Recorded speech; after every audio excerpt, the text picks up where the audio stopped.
everybody. Welcome to Tom's Guitar Show. I'm Tom. They call me Guitar Tom because I'm often seen with a guitar. And they call me on the phone and say, hey, man, what's your show about anyway? And I say, well, it's about an hour. About guitar players, guitar playing, guitar playing up, all things guitaristic. You think I blow up my lines a lot in this one, but... Anyway, so here's the deal. You call me on the phone if you want to ask a question about the care and feeding of your guitar, what kind of guitar is right for you, how to play the guitar. You know, some sort of related topic is fine, like the guitarron, the cithara udvapera, cithara, guitars, banjos, balalaikas, bazookas, mandoras, mandolas, mandolins, mandocellos. Banjos, balalaikas, bajos, sextos. They say bajos, sextos, tiples, cavaquinhos, anything, ukuleles, banjoleles. Anything you could pluck on? You want to talk about the saz? I'd be interested in talking to you about it. I never had a saz, but if I could get a hold of one and easy enough, I'd take it, you know. And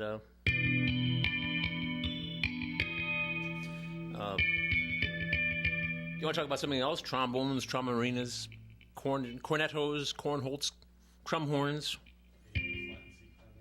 A, B, and B flat and C clarinets, clavinets, clavinovas, clavichords, harps, harpsichords, harmoniums, auto harps, mouth harps, Jews harps. I don't know, anything with musical's fine. Pipe organs, piccolos, harmoniums, I don't care. Politics, world events, your own personality problems, that's fine. We're here for you on Tom's Guitar Show, but just keep it clean. This is a family program. All right. Anyway, here we are. These instruments you brought in tonight don't look familiar. Tell us about them. Well, these are ones I don't bring in very often. The first one that I have here is a... what's called a snow guitar. It's from the Godin Guitar Company from way back when, like 1985. So it's basically like a Telecaster body with a curly maple top, nice and dense, cold to the touch, hard top, and wild cherry sides and back. He's really into wild cherry up there. It's in Quebec, up there in Canada.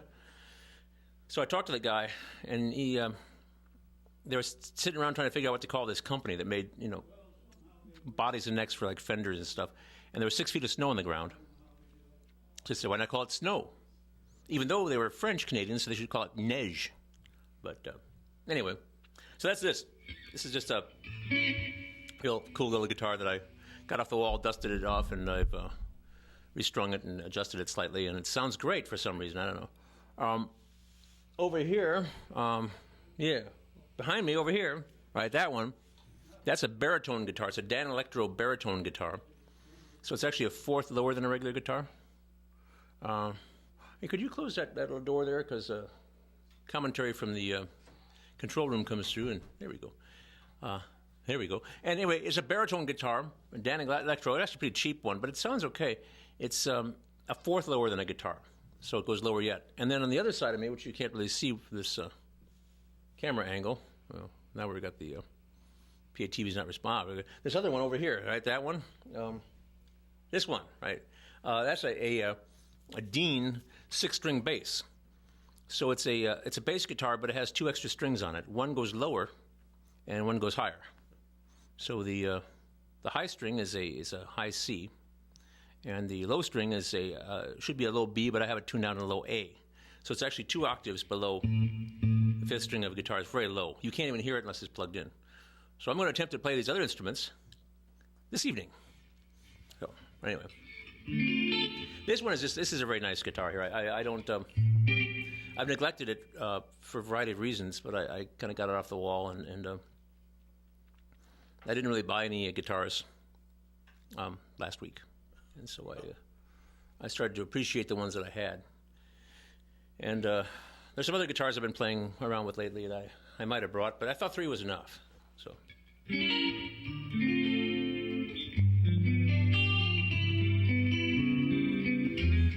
Like the old song, if you can't live with the one you love the one you're with. That's right. If you can't love, be the one that loves the one you're with. And people tell me that when I was trying to pursue a long-distance relationship once. I lived in California. somehow I didn't appreciate it at the time, but.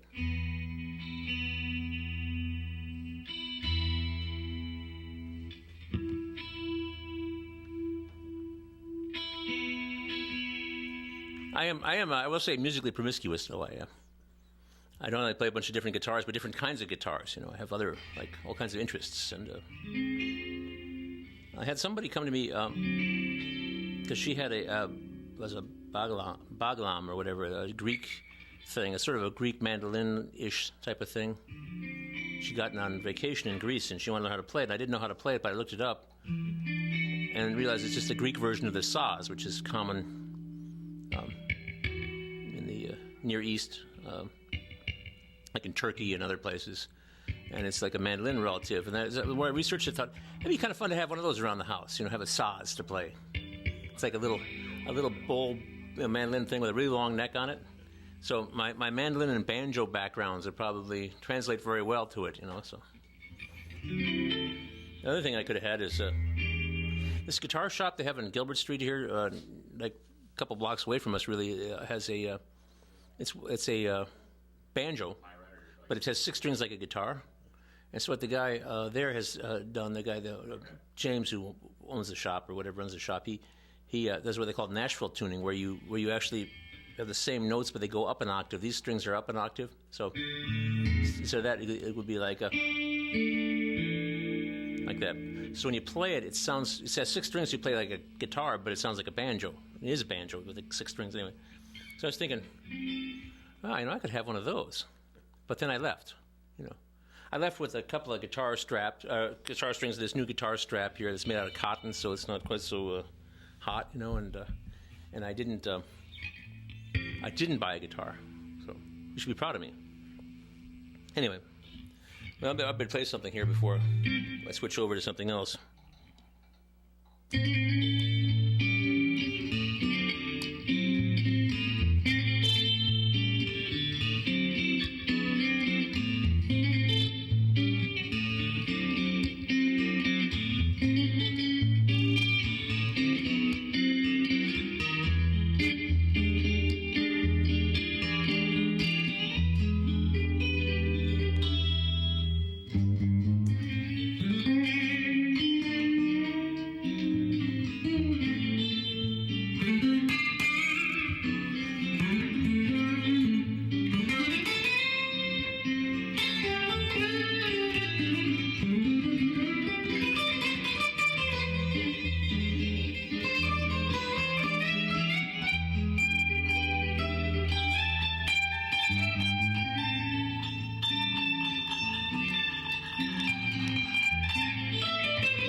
Well, that's a lot of effects. Hang on, I'm going to push a couple buttons here. I'm going to push this button once. Yeah, I'll push it again. See what happens. Huh?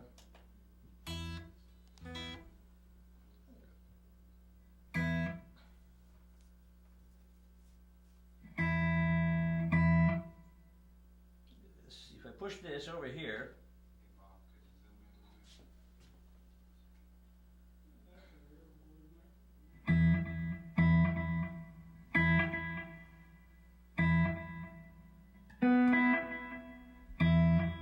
There we go.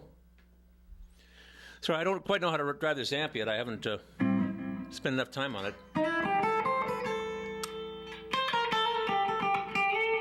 So I say PV Viper 2. Yeah, the VIP 2. The newest thing by PV. I brought that one. I actually haven't been playing this guitar through that amp. But the thing about this amp is it does an acoustic guitar amp sound, it does all kinds of electric guitar amps, and it also has a bass guitar amp. And since I brought a bass, I could have brought the amp that I've been playing my bass through, but that would be really hard to carry because it's really big. And anyway, so the one thing about this guitar, though, before I get on to something else, is that it has double coil pickups. These pickups are actually humbuckers. They have two pickups side by side together. That's why they're wider than they are, say, on a usual Fender guitar, which has a single coil thin pickup. This is two, together and under a cover here. So one of the features of this guitar is that if you the knobs you have, if you pull out the say the volume knob, it splits this one into from single coil from double coil to single coil mode. So it's a coil tap. It's a coil splitter. So I get only one coil, so it's more like a Fender would normally be. Because this is patterned after a Fender Telecaster, but it's very different in many ways. So here's what it sounds like. If I pull it out, it sounds like, okay, thinner. Let it bite. This way it's a thicker, fatter sound. So this is more like a Gibson, like a Les Paul generally has a humbucker. And then this way, so this is more like a Fender. Right. If I do it over here, down here, this is the bridge position. Yeah, in the double coil mode. But if I pull it out, I get a single coil.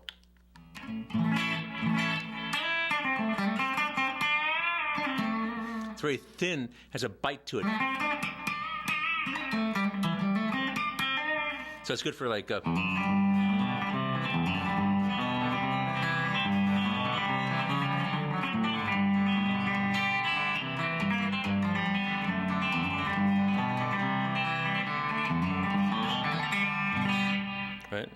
Push it in, it's like very different sound. And one thing I can do, of course, is I can do the two pickups together, see? So I switched it to the two pickups at the same time. And the neck one is in single coil mode, and the bridge one is in double coil mode. So it's a little ringing sound. It's a little bit like a little more ringing and thin, or more like an acoustic guitar. So, I mean, do it the other way around. Pull this one out and leave that one in.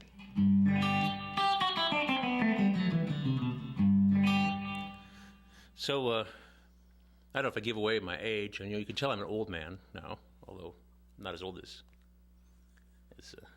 Bob is here, and Bob isn't as old as Phil is in there, but they're senior members of the society. But we all are members of the Geritol generation. Well, I'm old enough to know better, anyway. But anyway, what I'm saying is, okay, so I got this. I had this guitar built for me. Actually, I did some of the building myself in 1985 because I had this dream of building custom-made guitars with a kind of configuration. So this is my configuration. The ebony fingerboard has a groovy racing stripe of wood inlaid into this ebony, and it's and then the top made out of this curly maple. So it's a hard top, very dense wood, thin layer of very dense wood in the top, and then the back is all. The rest of it's all wild cherry, which is much, it's a fruit wood, and fruit woods have a certain tone. And I don't know, man. I've hung around with I've hung around guitar builders or instrument builders, since I was a kid, and I pay attention to some extent. I can hardly build a birdhouse, I don't think, but anyway. So this is my configuration. And the thing about this guitar is it makes a good, like when I used to sing songs in bars, it actually kind of occupies the same sort of space as an acoustic guitar, but it's electric. So, You look fine. I just have a real quick question, Sure. so I don't need to be on camera. I just noticed the figuration of the tuning pegs all on the same side. Yeah. Does that have any acoustical value, or is it just a style thing? It looks pretty cool, Yeah. but usually they're on both sides. Right. Now, this is a Fender thing. Fenders always have it on one side, and okay. even but if you look at like the Martin guitars from the early like 1840 or so, they all had the machines on or the tuners on one side for some reason. I don't know why. 1840s? Yeah, 1840s. They had Wow. they were friction pegs, and Come to think of it, yeah, I guess I have seen older vintage instruments with the tuning pegs on one side. So right. So this is a Fender always did this. Wow. And it was starting in like 1949 or 50 or something like that. And so this is actually the neck is a copy of a Charvel Jackson neck, which was kind of a heavy metal guitar in the 80s. They still make them, but it's Jackson just a decal, I think, put on a Chinese guitar now. But Jackson was like a hot rod. This sort of shape is the Jackson style. Cool. And then there's something about the shape of the neck back here that's more Jackson than Fender. And the body is, of course, Telecaster copy. But So it's just a matter of personal choice, whether they're all in other words, are there any advantages or disadvantages of having it either way? yeah, I don't know. Nothing you've noticed? I'm not aware of it. I mean, I don't know if that gives you extra resonance or something. I don't know. That's the only thing I can think of. I mean, And the tuning pegs are all as easy to get to? well, they're a little bit closer together. You have to, okay. have to get in there a little bit. I mean, if like on a Gibson, like a Les Paul, which has the same sort of headstock in a lot of ways as maybe a steel string guitar does. It's a kind of a more rectangular thing, and it has three on each side. There's a lot of room to get in there. But if you get in there with a peg winder, you have to turn the other peg so it's not so it's so it doesn't interfere with the tuning of it. Because a peg winder is a little crank used for tuning pegs for when you restring your guitar, it's a lot easier to turn it with a crank than to go twist it with your wrist. Mm-hmm. So the only difference I know of is that you have to turn the one so that it doesn't interfere with the peg winder. But, I mean, it's not that hard to. So it's manageable. So yeah, it's a Fender type of thing. I don't know. It's cool. It's eye catching. It really looks cool. Yeah, I mean yeah. Okay, well my other two are 3 on a side, so. But yeah, this always seems to come back to automobile styling. You get these differences between different makes and models. They all function. The bottom line is they function for what they're supposed to do. It's a matter of taste and style. And well, I mean, what's the difference between one mid-size sedan and another one? I mean, maybe one is better built. Mm-hmm. There's a magazine article or magazine ad for the Ford Granada, which you don't see, and I haven't seen a Ford Granada in years. But it had one of those, and it was right underneath it was a Mercedes-Benz. Mm-hmm. And they were the same size and shape, and they were very similar in size and shape. Mm-hmm. And they were saying, well, what's the difference between these two, except that, that you can get the Ford Granada much more cheaply than a Mercedes-Benz. But so it comes down to styling and taste and that kind of stuff. Of course, the Mercedes tend to last a lot longer than the, as I say, you see the old Mercedes, but you don't see very many old. I haven't seen a Ford Granada in years. No. But I haven't seen. I saw my last Maverick maybe 5 or 10 years ago, I think. But anyway, never mind. Remember those K cars, all those boxes that they. There's still a few around. I had one for a short while. Oh wow. We bought one for like $400 for when my son was a baby, and his mom needed. I had the one car, and then she needed to get around, so we bought one for a short while, and we had it for some months. And it was actually my regular car, which was no prize in its own right, as an old Taurus, but it broke down, and I had this job playing in a funeral parlor in was it Rock Island or East Moline? I can't remember, but it was in the Quad Cities. So I would sit in the back and play classical guitar while there was somebody up front in a coffin with the lid up, and so when their family would go pay respects, they'd line up and go and pay respects to somebody, and there'd be somebody's grandpa there with his glasses on, embalmed and made up, and I'd sit in the back and play classical guitar stuff, and then it's actually not too bad a gig. I think I got like $85 a pop, and then I'd drive to Cedar Rapids and play in the Swedish restaurant in the Czech Village, and that was my lifestyle in those days. But anyway, I drove that K car a few times to the Quad Cities, and it seemed fine to me. It was a $400 K car, but tool on the road just like anybody else. Well, it's like my '99 Chevy Prism. It's basically a Toyota Corolla. You know, it's poor man's Corolla. Now the interior of Poor man's Corolla.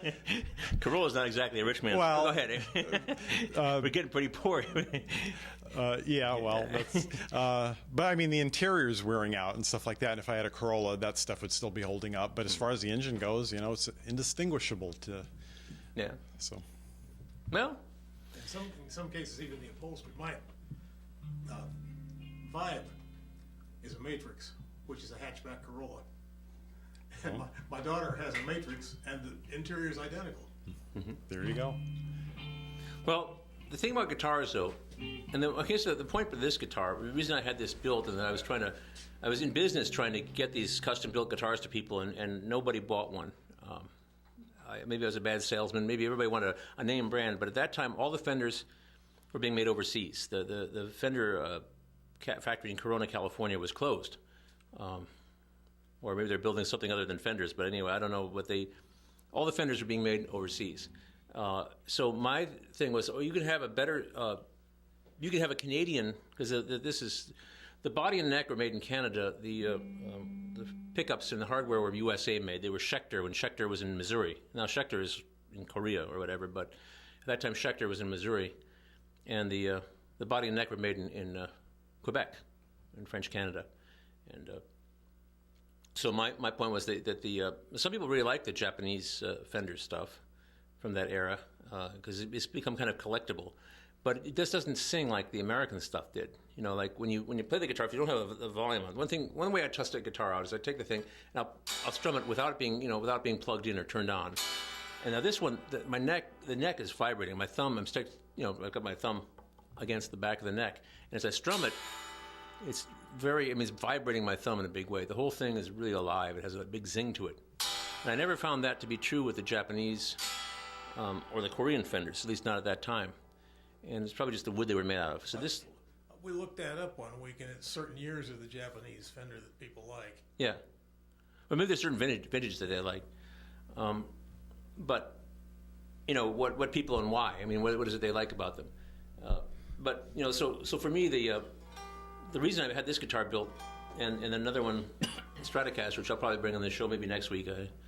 I'm going to work on that one too. It's gathering dust. Is that they're lively. They have a really a lot of zing. The wood itself has a lot of zing to it. Now you can replace pickups and things very easily. There's unscrew. You know, if you have a solder iron and a screwdriver, you can replace all the electronics on an electric guitar. But this one just had a lot of get up and go zing wise.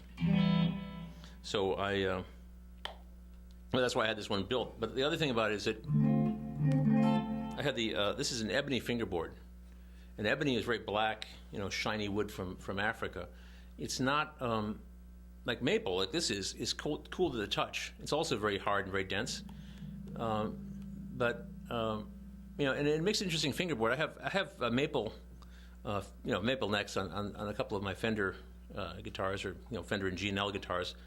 I really like the maple neck for certain purposes because it's hard, it's shiny, it's very dense, and it's cool to the touch.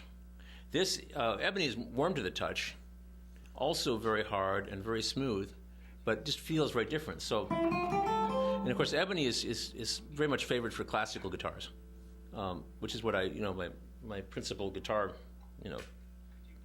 If I could only have one guitar, it'd be a classical guitar, obviously.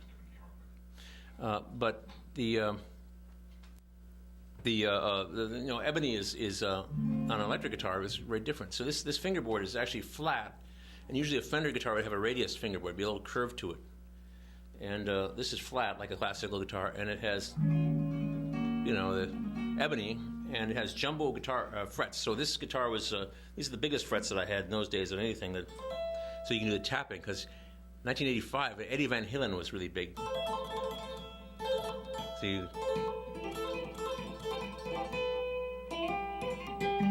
see what you do is you tap that one, tap this one, and then use your other hand.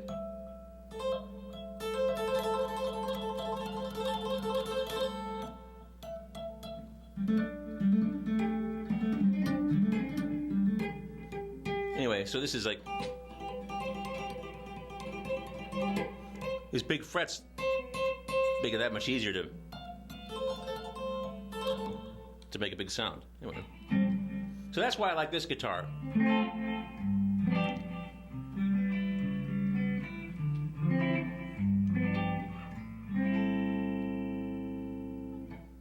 But that doesn't mean I'm not going to put it down for a minute and start something else. Humor in the classics. Yeah. I was watching some Elvis movies this week. Uh-huh. Oh, good, yeah. Anyway, in Fun in Acapulco, Elvis was singing with a mariachi band. Oh, really? Okay. And one of the guys in the mariachi band has a guitar that's maybe twice as deep as the other ones. Is it huge? I mean, really big, 6 strings? It looks bigger than, yeah. It's big and really deep. That's really. That's probably a guitarron, Yeah. which is a like a Mexican bass guitar, and it has also vaulted back, so the back is V-shaped. And if you ever notice a mariachi band, it's always the biggest guy, the heaviest guy, the most well endowed in the abdomen. Like the tuba player in a marching band. Yeah, it's always the big guy who plays it, so it's way out to here. But yeah, that's a guitarron, and that's the bass guitar that they use in the mariachi band. It's a very interesting sound. I've got 5. You want to keep going? Hang on. You never turn your back on your audience, but yeah, the guitarron is I think I have one down at West Music. I don't know how to play it though. I've picked them up a couple times. I don't have one, and it's got a strange tuning. Well, since you don't play Mexican restaurants anymore, there's probably not a lot of call for it. Yeah, but if I did play Mexican restaurants and with just one other guy and 2 guitars, I mean, the guitarron would be What kind of restaurant do you play these days? Oh, well, I play at the Tuscan Moon in beautiful downtown Kelowna, Iowa, and I'll be there this Friday and Saturday evenings, weather permitting, on the patio, which is very nice, and I'll be there from, I don't know, probably 6:30. That's right down 218, isn't it? Yeah, you take Highway 218 and then take it to Riverside, and then you turn right on Riverside, and then go down Highway 22. So you go through Riverside. You can see they have the Starship Enterprise parked by the side of the road, and you get to go through the downtown area, and then next thing you know, you're out of town because it doesn't take long to get out of Riverside, and then you find yourself still on Highway 22. 7 miles later, you are at Kelowna. And as you're driving down Highway 22, you'll see a sign that says Business District and an arrow pointing to the left. And so you take that left and drive through town. And if you see some sort of something that looks not like the donut shop or the used computer store or anything like that, but has like vines growing all over the pergola and music playing and waiters and bartenders and so forth, you'll find yourself at the Tuscan Moon. It's pretty hard to miss. Probably need a reservation Friday and Saturday night, right? You definitely need a reservation. It's been pretty busy. But you'll be there. People can see you live. Well, they'll see me. And hear you. Yeah, all they have to do is make reservations and try to be outside. Try to make unless it's raining, in which case you want to be inside, but that won't be a problem because they won't seat you outside if it's raining. Well, they might seat you upstairs and you'll miss me, but I don't know what's going on with this thing. Yeah. So Friday and Saturday night, 6:30 to 9:30 or so. That's right. Tuscan Moon, Tuscan Kelowna, Moon. Iowa. Kelowna, Iowa. A short drive, 20 miles or less, I think. Some people bicycle down there. I'm sure they're in the Iowa City phone book. Oh, yeah. And they're on the internet, just say Tuscan Moon. Yeah. And Oh, that's right. Modern people don't use phone books, do they? no, nobody. Does anybody under 30 use a phone book? Or how about a phone with a wire sticking out of it? Probably not. They all have cell phones. Yeah. Even old people get rid of their landlines, and then you can't look them up at the phone book. Well, I still have one because that's who I get my internet from, too. What? I still have a phone line because that's how I get my internet. Oh, that's right. Same here. I've got MediaCom. I don't know. I thought MediaCom was cable. It's yeah, but you can get your phone through it too. Oh. So you get Oh, yeah, okay. Yeah, I know there's MediaCom phone, but yeah, it comes over a coax rather than a twisted pair. yeah. It comes through the coax, so the phone MediaCom gives you your phone, your internet, and your TV if you have one. Yeah. I hate to admit, I don't have a TV. Yeah. I think about getting one from time to time, but Well, since Tom's Guitar Show is on the internet too. yeah, why would you need Why would you need a TV if you could watch Tom's Guitar Show on the internet? I mean, what else is there? to watch? Tom'sGuitarShow.com. That's right. Well, not anymore. It's allthingsguitartom.com is what we're doing now. If you Google Tom's Guitar Show, you'll end up there. But also, you can see it at patv.tv. Yeah, they have a link to you at PATV. Yeah, but we're not doing the YouTube at the moment. The blog. There's YouTube rules have changed, and there's a lot going on out there in media. You know, there's a lot going on.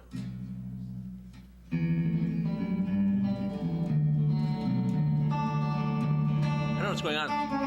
I got to mess with my amp though. This is.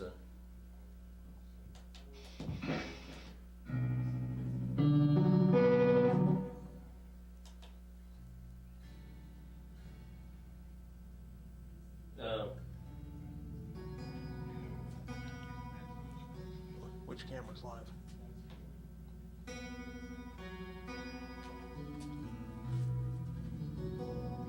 Wow. Two pubs.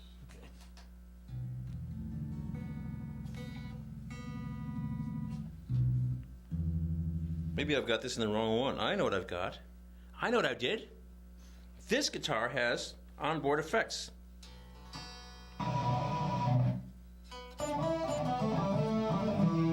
So what I've done wrong here is I plugged it into the wrong thing.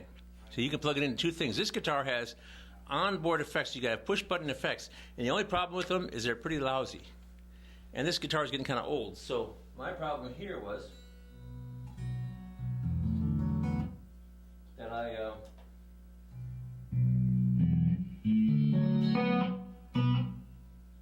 this little reverb, push that button. Okay, that's much better. Sorry, I was getting this really weird effect, and I couldn't figure out why it was because the amp wasn't supposed to be doing that. And I thought that thing's got a little computer on it, and I don't know how to do anything but push a couple buttons. And I realized that's the guitar. Sorry, here I got to tune a little bit.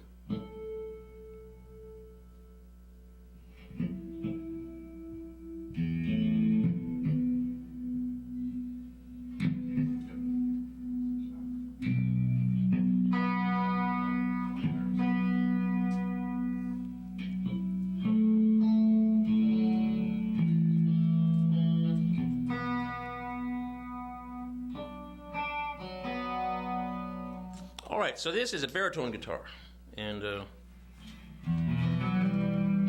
the thing about it is it's a it goes lower than a regular guitar. It has a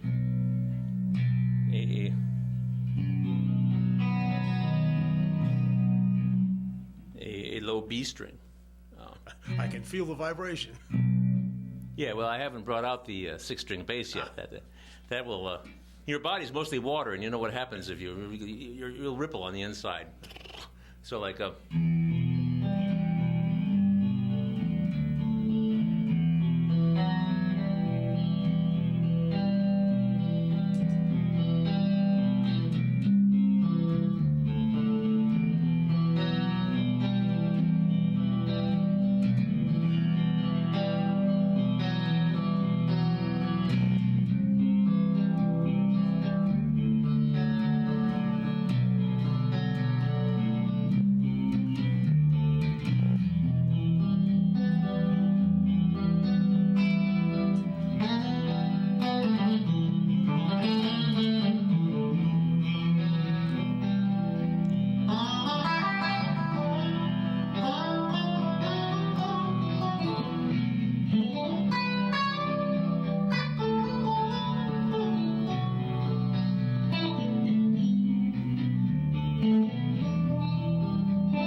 I need to spray some that air stuff in there, but I have to do it outside though, because the cat.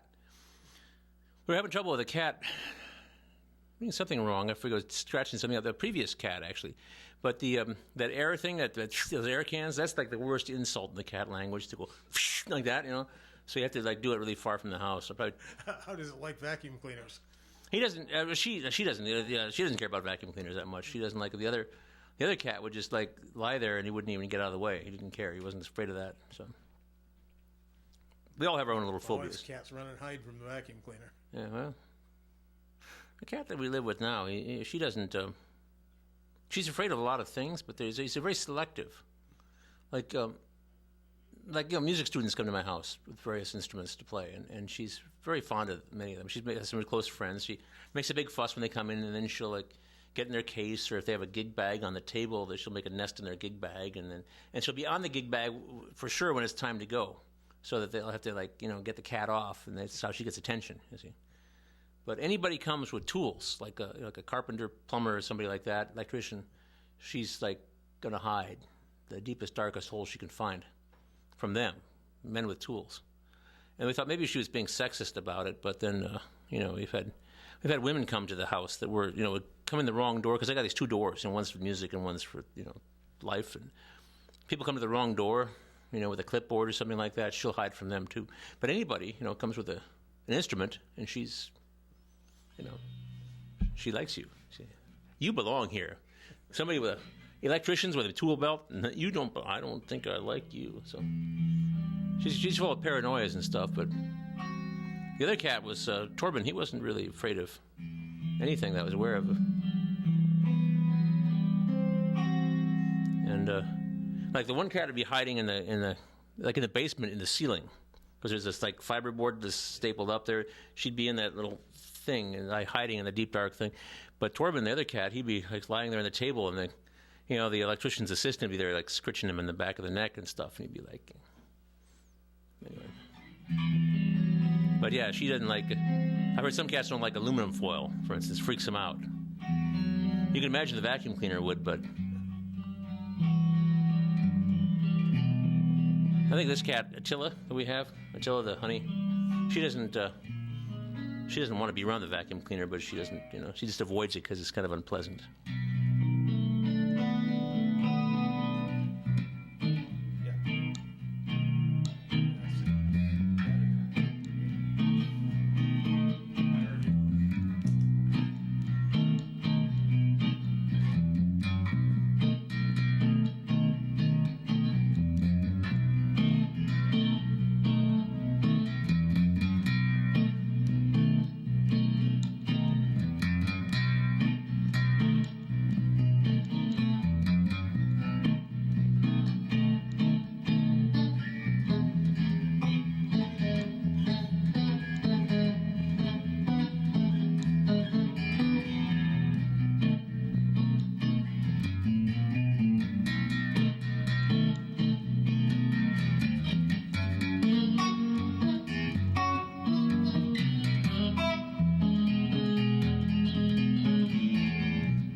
Yeah, anyway. We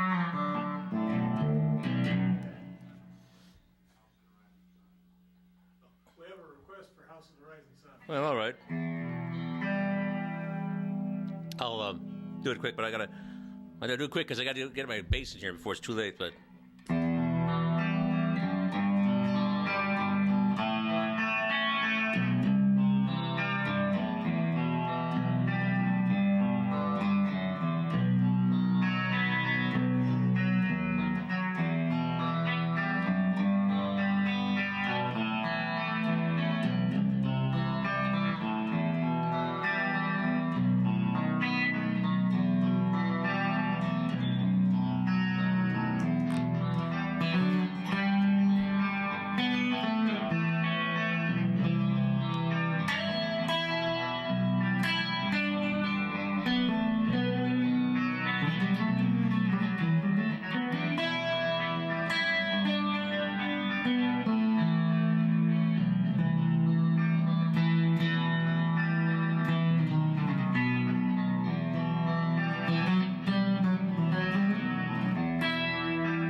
anyway, a lot of fun.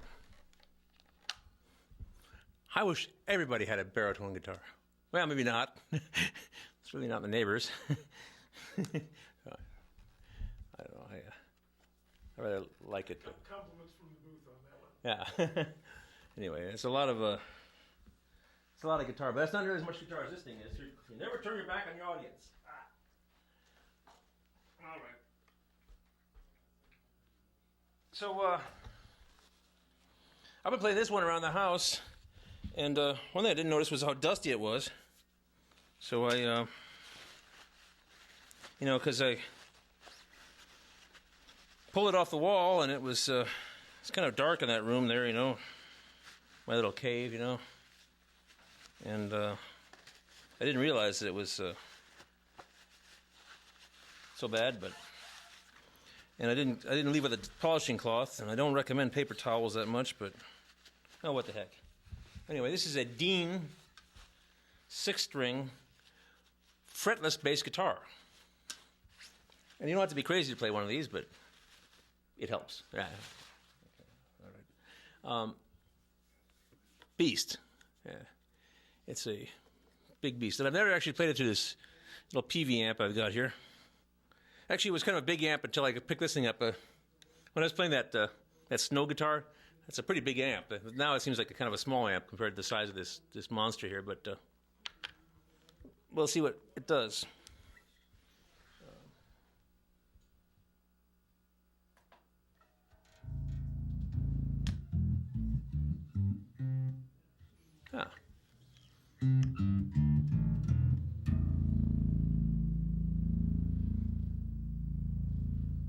See, I have a little bass amp at home, which is nice for the string bass, but I also have a huge PV keyboard amp, or let me say a Roland keyboard amp. It has a big 15-inch speaker on it, and it's like a couple hundred watts or something.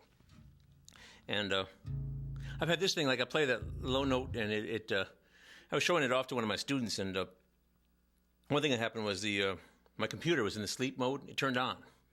And then the guitars hanging on the wall, they went ka-zing. It's like somebody had plucked a string or something. But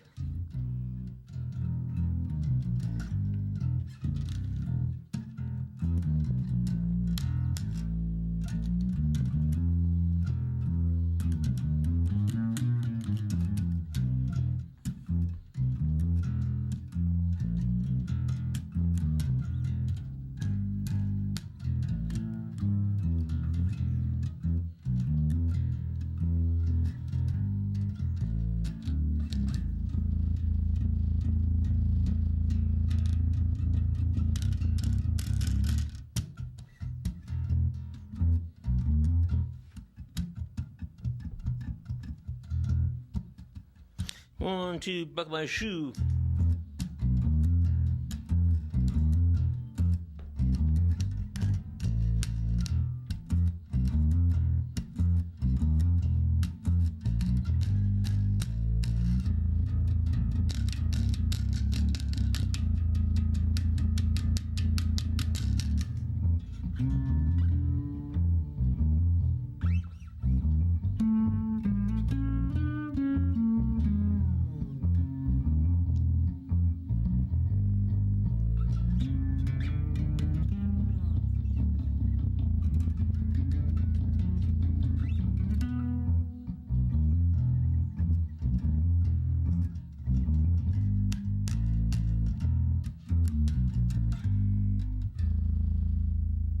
I'm sure that I don't think people can even hear that at home. But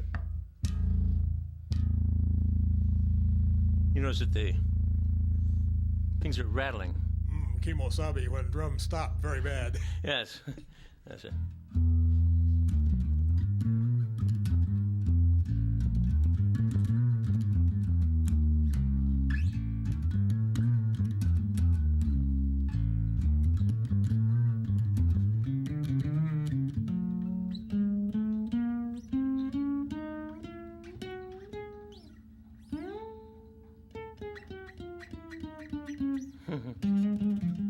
I don't actually have much trouble with this low string here.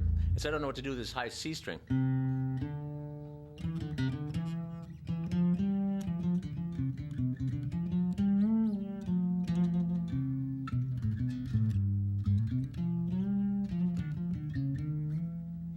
See, it has so inside is a regular bass guitar.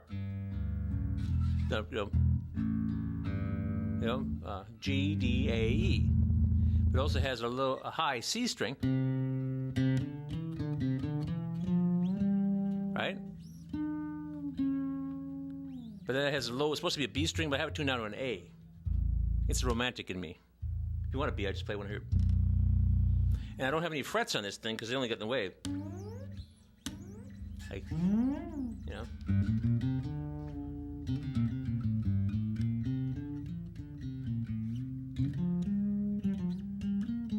Contrary to common belief, we don't. Us fret players don't need the frets necessarily because we don't know where to put our fingers. Because the fret gives you a clear sound, but when you have a bass, it doesn't really matter so much. The big string is easy enough to put in place. The sound is it's a little bit more muted than it would be if you have a fret, but the bass doesn't. Frets don't matter as much, and I actually don't really like frets on a bass that much. Of my little bass guitar collection, only one has frets on it. I never play that one. I don't need to because I don't drink. You see, because if like in the third set, if you don't have frets, you'll be playing out of tune. But anyway, so you know why bass player jokes are always so short? Why is that? So guitar players can understand them. Anyway.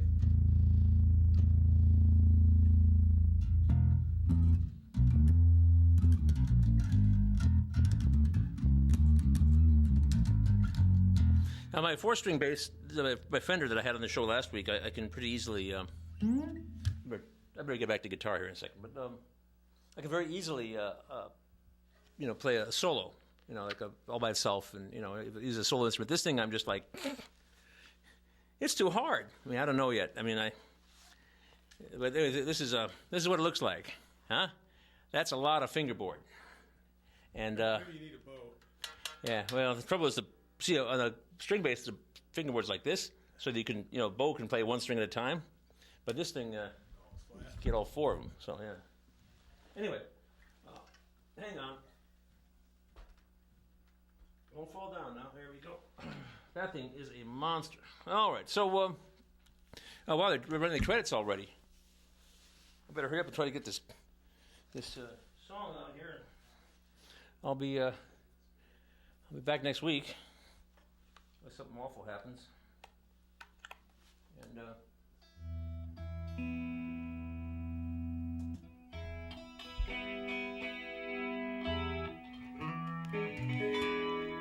all right.